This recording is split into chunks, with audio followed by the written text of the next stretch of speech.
আজ প্রেক্ষাগৃহে মুক্তি পাচ্ছে যে 3 সিনেমা। চলচ্চিত্র ইন্ডাস্ট্রিজে বছরের শেষ এবং শুরুতে নতুন সিনেমা মুক্তির তোড়জোড় দেখা যায়। তবে দেশে সবশেষে গত 8ই ডিসেম্বর মুক্তি পেয়েছিল সরকারি অনুদানে তৈরি মুক্তিযুদ্ধভিত্তিক সিনেমা মৃত্যুঞ্জয়ী।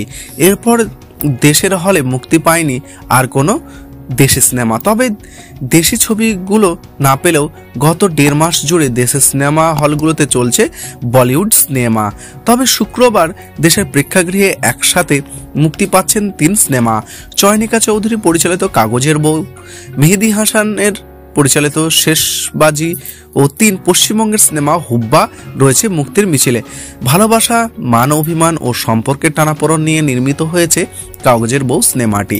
তাতে অভিনয় করেছেন ডিএ তায়েব, পরিমণি, আব্দুল হায়াত, দিলারা জামান, মুনমুনি মন প্রমুখ। কাগজের বউ সিনেমাটি পরিচালনা করেছেন চয়নিকা চৌধুরী, প্রযোজনা করেছেন মাহবুবা শাহরিন।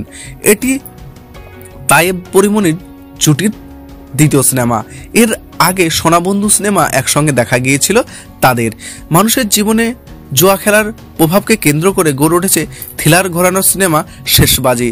নির্মাতা মেহেদী হাসানের পরিচালনায় এতে অভিনয় করেছেন সাইমন সাদিক, শিরিন শিলা, মাহমুদুল হাসান, মিঠু প্রমুখ। সিনেমাটি প্রযোজনা করেছেন সৈয়দ মোহাম্মদ সোহেল।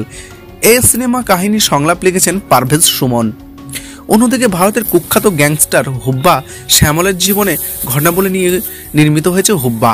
হুগলির দাউদ ইব্রাহিম নামে পরিচিত ছিলেন হুব্বা। খুন, মারামারি, মাদক চোরাচালান সহ নানা অপরাধে তার দাপট ছিল। অসংখ্য মামলায় এই আসামি এক পর্যায়ে নির্বাচনে দাঁড়ায়। বৈচিত্র্য ভরা সেই চরিত্রের কাজ করেছেন মোশাররফ করিম। হুব্বা সিনেমাটি বানিয়েছেন ব্রাত্য বসু। এছাড়া বিভিন্ন চরিত্রে আরও আছেন পল্লবী বসু, শ্রাবণী দাস, সমী হালদার প্রমুখ।